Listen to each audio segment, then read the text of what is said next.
Rahul Gupta Chanakya classes के study channel में आपका बहुत बहुत स्वागत करता हूं। बायोलॉजी में आज के सेशन में हम पढ़ेंगे लार ग्रंथियों के बारे में। तो गाइस शुरू करते हैं आज का सेशन। जैसा कि हमने पिछली क्लास में आपको बताया था टीथ के बारे में और इसके बाद हमने बताया था टंग के बारे में।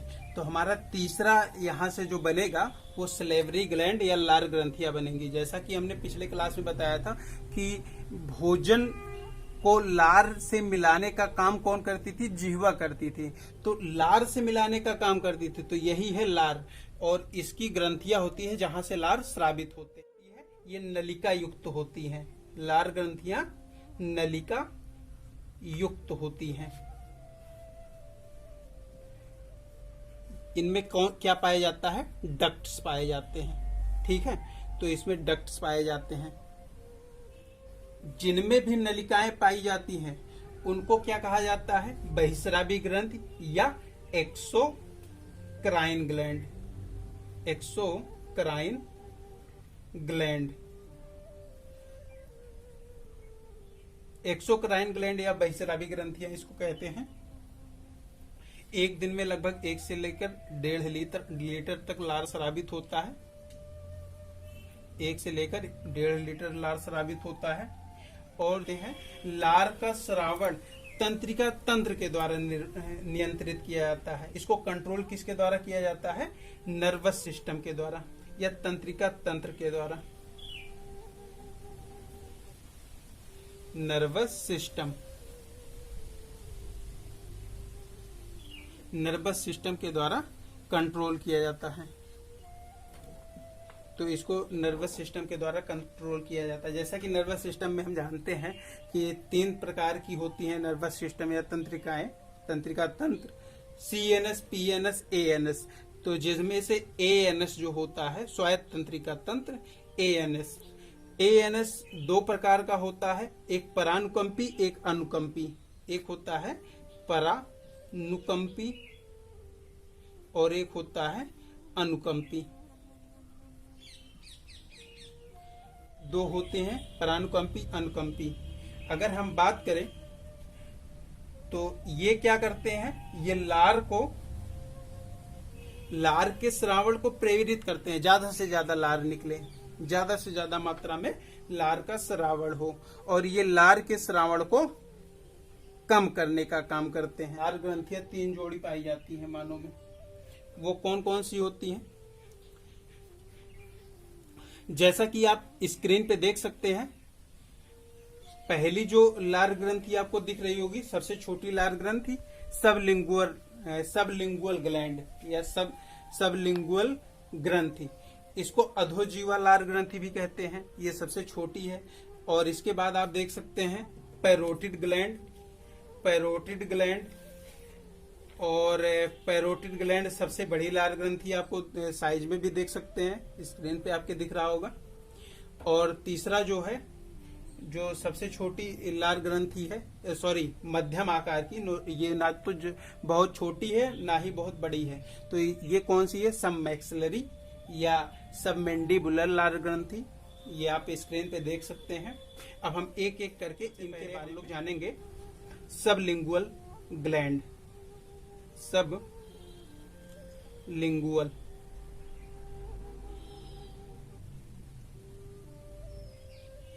Sublingual gland. सबलिंगुअल ग्लैंड को अधोजिह्वा लार ग्रंथि भी कहते हैं, हिंदी में अधोजिह्वा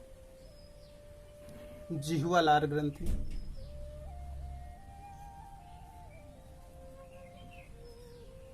इसको अधोजिह्वा लार ग्रंथि भी कहते हैं।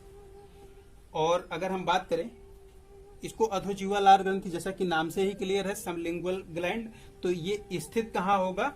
ये स्थित होगा हमारे टंग के नीचे या जिह्वा के नीचे पाया जाएगा। तो ये हमारे जिह्वा के नीचे पाया जाएगा, जिह्वा के नीचे पाया जाएगा सबलिंगुअल ग्लैंड। इसकी नलिका का क्या नाम है? रेविनस, रेविनस, रेविनस, रेविनस, या इसी को कहा जाता है बर्थोलिन।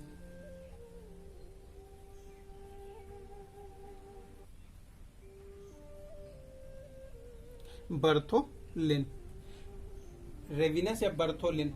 ठीक है, तो इसकी नलिका को रेविनस या बर्थोलिन कहा जाता है, ये भी जानते रहिए। इसके बाद अगर हम बात करें तो दूसरी ग्रंथि हमारी कौन सी है? दूसरी ग्रंथि हमारी है parotid gland. Parotid, parotid gland. जो पैरोटिड ग्रंथि होती है, पैरोटिड ग्लैंड होता है, इसको हिंदी में क्या कहते हैं? इसको कहते हैं कर्ण मूल ग्रंथि। कर्ण मूल ग्रंथि, तो इसको हिंदी में भी जानते रहिए, कर्ण मूल ग्रंथि भी कहते हैं। अगर हम पैरोटिड ग्लैंड की बात करें तो ये ग्रंथि, जैसा कि हमने डायग्राम में देखा था कि ये ग्रंथि कान के ठीक नीचे स्थित होती है। ठीक है, और इसको जैसा कि कान के ठीक नीचे स्थित होगा तो क्या होगा? चिक के पास में ना, तो इसको चिक ग्लैंड भी कहा जाता है। तो याद रखिएगा, इसका एक नाम और है चिक ग्लैंड। इसको चिक ग्लैंड के नाम से भी जाना जाता है। कभी एग्जाम में ये पैरोटिड ग्लैंड ना दे के चिक ग्लैंड भी दे सकता है, तो आप समझ जाइएगा पैरोटिड ग्लैंड की बात हो रही है। तो अगर हम इसके नलिका की बात करें तो इसकी नलिका का क्या नाम है? इसकी नलिका का नाम है स्टेंसन्स।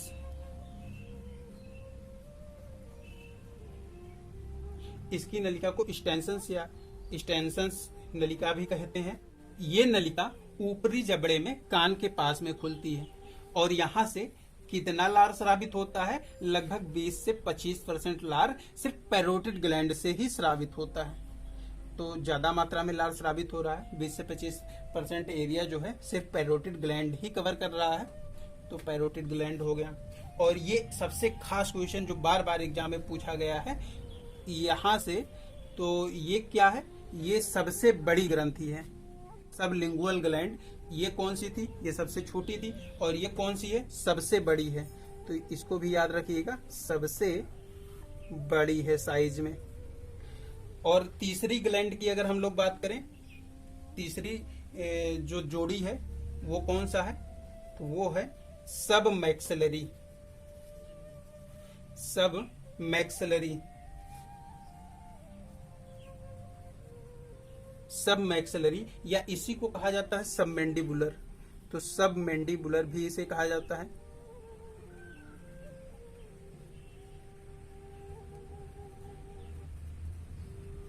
सब मैंडिबुलर, सब मैंडिबुलर ग्लैंड, तो इसको सब मैंडिबुलर या सब मैक्सिलरी ग्लैंड कहा जाता है। हिंदी मीडियम वाले भी जानते रहिए। इसको हिंदी में क्या कहेंगे? अधोहनु, अधोहनु ग्रंथि, इसको अधोहनु ग्रंथि भी कहते हैं। अगर हम बात करें इस ग्रंथि की, तो ये ग्रंथियां ना तो बहुत आकार में छोटी है और ना ही बहुत ज्यादा बड़ी है। There are medium size gland, तो ये ना तो बहुत बड़ी है ना तो छोटी है, मीडियम साइज की है। अगर हम लोग बात करें तो ये पाई कहाँ जाएंगी? जैसा कि हमने डायग्राम में देखा था, कहाँ पाई जा रही है? ये ऊपरी व निचली जबड़े के जंक्शन पे पाया जाता है। ऊपरी जबड़ा, ऊपरी जबड़े या अपर जॉ, ऊपरी जबड़े और निचले जबड़े, निचले जबड़े के जंक्शन पे पाया जाता है। जंक्शन मतलब जोड़ होता है, आप देख सकते हैं स्टेशन पे लिखा होता है जंक्शन,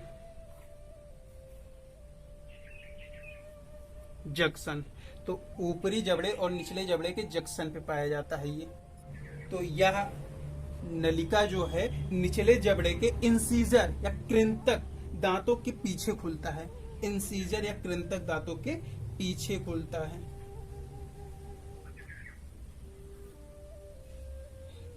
इंसीजर तीत,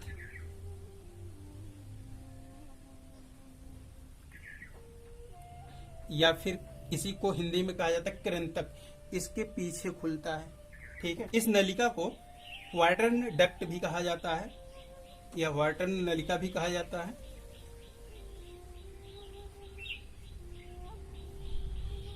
वाटरन डक्ट्स। हमने मानव के बारे में जाना है, तो मानव में 3 जोड़ी लार ग्रंथियां पाई जाती है। कौन कौन सी? सबलिंगुअल, और इसको रेविनस कहा जाता है या बर्थोलिन कहा जाता है। और दूसरी जो ग्लैंड है पैरोटिड ग्लैंड, ये सबसे छोटी लार ग्रंथि है, ये सबसे बड़ी लार ग्रंथि थी। और इसको क्या कहा जाता है? स्टेंसन्स कहा जाता है। और ये जो तीसरी वाली है सब मैक्सिलरी या सब मैंडिबुलर, इसको क्या कहा जाता है? व्हाइटन डक्ट्स कहा जाता है। तो ये तीन प्रकार की लार ग्रंथियां पाई जाती हैं मानव में। अगर हम बात करें रैबिट्स में या खरगोश में लार ग्रंथियों की संख्या कितनी है, खरगोश में कितनी जोड़ी लार ग्रंथियां पाई जाती हैं कि कौन कौन सी? सबलिंगुअल, सब मैक्सिलरी और पैरोटिड ग्लैंड। तो ये जो तीनों प्रकार की ग्रंथियां देख रहे हैं ये तो खरगोश में पाई ही जाती हैं, एक एक्स्ट्रा ग्लैंड पाया जाता है रैबिट में। तो अगर हम बात करें एग्जाम में पूछा गया है खरगोश में या रैबिट में कितनी जोड़ी लार ग्रंथियां पाई जाती हैं रैबिट में, तो रैबिट में 4 जोड़ी लार ग्रंथियां पाई जाती हैं। जो एक्स्ट्रा वाला है, बाकी 3 तो वही मानव वाले हैं, ठीक। और जो एक्स्ट्रा वाला है उसी को याद रखेंगे हम लोग, कौन सा है? Infra orbital, infra orbital gland. तो ये रैबिट की बात हो गई। अगर हम बात करें कैट में या बिल्ली में कितनी जोड़ी लार ग्रंथियां पाई जाती है, तो कैट में कितनी जोड़ी लार ग्रंथियां पाई जाती हैं? जैसा कि हमने 3 जोड़ी मानव में पढ़ा था, एक हमें एक्स्ट्रा मिल गया रैबिट वाला ना, तो ये 4 तो होती हैं, एक एक्स्ट्रा और होता है। तो कैट में कितना होता है? 5 जोड़ी लार ग्रंथियां पाई जाती हैं। 4 मतलब 3 तो मानव वाला, एक रैबिट वाला और एक कैट का एक्स्ट्रा जो बच रहा है वो कौन सा है? उसको कहते हैं मोलर ग्लैंड। तो ये कौन सा है? Molar gland. तो ये है मोलर ग्लैंड। तो इसको याद रखिएगा, बहुत ही इंपॉर्टेंट है। यहाँ से बार बार एग्जाम में क्वेश्चन पूछे गए हैं। पहले तो फिर हमने कैट वेट के बारे में पहले हम लोगों को नहीं पता था, लेकिन जब एग्जाम में पूछा गया तब से हम लोगों ने इसके बारे में जानना शुरू किया। अगर हम लोग बात करें कंपोजिशन ऑफ सलाइवा, लार का संगठन क्या होता है, अगर हम इसकी बात करें कि लार ग्रंथियां किन किन से बनी हैं, इनका कंपोजिशन क्या है, तो कंपोजिशन जान लेते हैं इनका ऑफ सलाइवा। तो इनका कंपोजिशन जान लेते हैं किससे बना है। जैसा कि हम लोग जानते हैं कि इसमें सबसे ज्यादा मात्रा में क्या होता है? जल होता है। कितना जल होता है? तो देखिए हमने बताया है कि इसमें जो है जल की मात्रा बहुत ही ज्यादा होती है। इसमें 98 से 99% जल होता है, 98 से 99% जल होता है या वाटर होता है। जल की मात्रा ज्यादा होती है। और इसमें क्या पाया जाता है?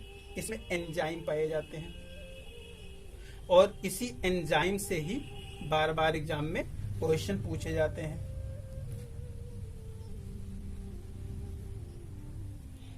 इसी एंजाइम, इसमें कौन कौन से एंजाइम पाए जाते हैं?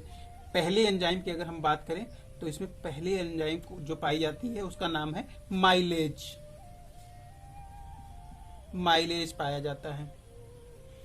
ये इसका काम क्या है? ये कार्बोहाइड्रेट को क्या करता है? शुगर में तोड़ देता है।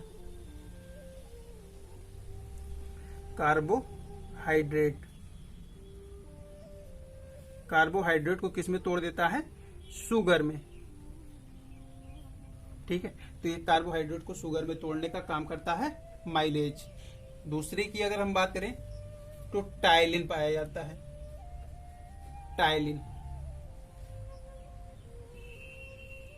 टाइलिन पाया जाता है। अगर हम इसकी बात करें टाइलिन की, तो ये स्टार्च किसे कहते हैं? मंड को, ठीक है। तो ये स्टार्च को या मंड को किसमें तोड़ने का काम करता है? स्टार्च या मंड को माल्टेज में। अगर हम रोटी का टुकड़ा खाते हैं तो ये थोड़ी समय बाद जब लार से मिलता है तो हल्का मीठा लगता है। तो यही है, स्टार्च को मंड में तोड़ने का काम करता है, क्योंकि हमारे लार में टाइलिन पाया जाता है, इसी की वजह से ये मीठा लगता है। अगले की अगर हम बात करें तो माल्टेज होता है।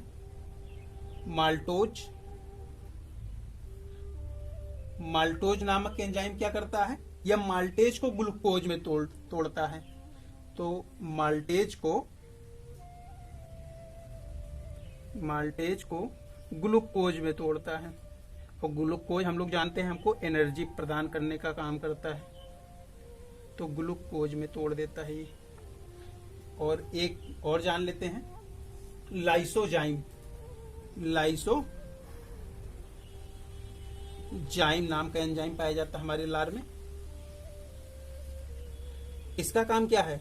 सबसे ज्यादा बार जो एग्जाम में पूछा गया है जो एंजाइम, वो लाइसोजाइम ही है। तो लाइसोजाइम का काम क्या है? जीवाणुओं का मारना इसका काम होता है। और वैसे ये लार के अलावा भी पाया जाता है हमारे बॉडी में। कहाँ पाया जाता है? आंसू में। और कहाँ पाया जाता है? पसीने में पाया जाता है, पसीने में। अच्छा, पसीना दुर्गंधित क्यों होता है? दुर्गंध क्यों देता है? क्योंकि इसमें लाइसोजाइम पाया जाता है। वैसे अगर बात करें हम लोग पसीने की ना, तो पसीने में कोई भी अपना गंध नहीं होता है, गंधहीन होता है, लेकिन ये लाइसोजाइम की वजह से दुर्गंधित होता है। और हम पढ़ ही रहे हैं, लार में तो पाया ही जाता है। ठीक, तो ये लाइसोजाइम के बारे में हो गया। एंटीबॉडी का भी काम करता है, प्रतिरक्षी का भी काम करता है। जैसा कि हम लोग जानते हैं 5 टाइप के प्रतिरक्षी होते हैं। आईजी टाइप के 5 प्रतिरक्षी होते हैं, ADEGM। तो ये कौन सा प्रतिरक्षी होता है? IgA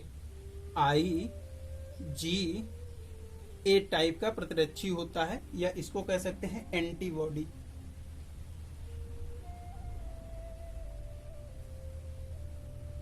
ये IgA टाइप का प्रतिरक्षी या एंटीबॉडी होता है। लार में कुछ विद्युत अपघट्ट भी पाए जाते हैं।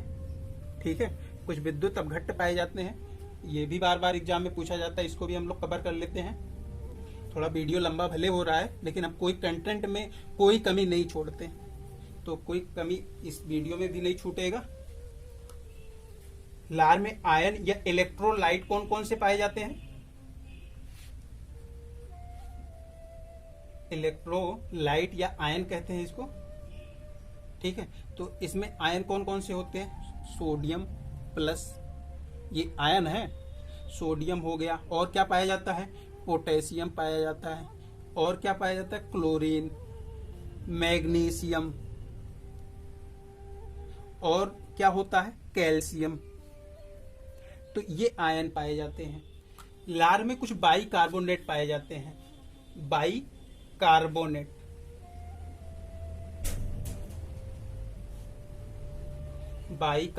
पाए जाते हैं। इनका काम क्या है? ये बाइकार्बोनेट क्या करते हैं? ये जो हमारा अम्लीय अवस्था में भोजन होता है, इसको उदासीन में बदलने का काम कौन करता है? बाइकार्बोनेट करते हैं। तो हमने लार के बारे में जितने भी क्वेश्चन बनते हैं लगभग सारे पढ़ लिए हैं। अब बात कर लेते हैं लार के कार्य क्या क्या हैं। लार हमारे बॉडी में कौन कौन से काम करता है? तो लार हमारे बॉडी में सबसे पहले तो लाइसोजाइम पाया जाएगा, तो ये जीवाणुओं को मारने का काम करेगा। भोजन के साथ आए जीवाणुओं को मारने का काम करता है। भोजन के पाचन में मदद करेगा, भोजन को निगलने में मदद करेगा। और यह पीएच, पावर ऑफ हाइड्रोजन इसका फुल फॉर्म होता है। और पीएच पैमाने की खोज सारनसन ने किया था। तो जैसा कि ये हमने पिछले क्लास में भी आपको बताया था हमने। और पीएच की बात करें, लार के पीएच मान जान लीजिए, ये छूट रहा था, 6.8 होता है। और 6.8 पीएच पैमाने में जो 7 होता है ये उदासीन स्टेज होता है, और ये 6.87 के बिल्कुल करीब है। तो ये इसको कह सकते हैं कि ये हल्का अम्लीय होता है। तो ये बहुत ही हल्का अम्लीय होता है।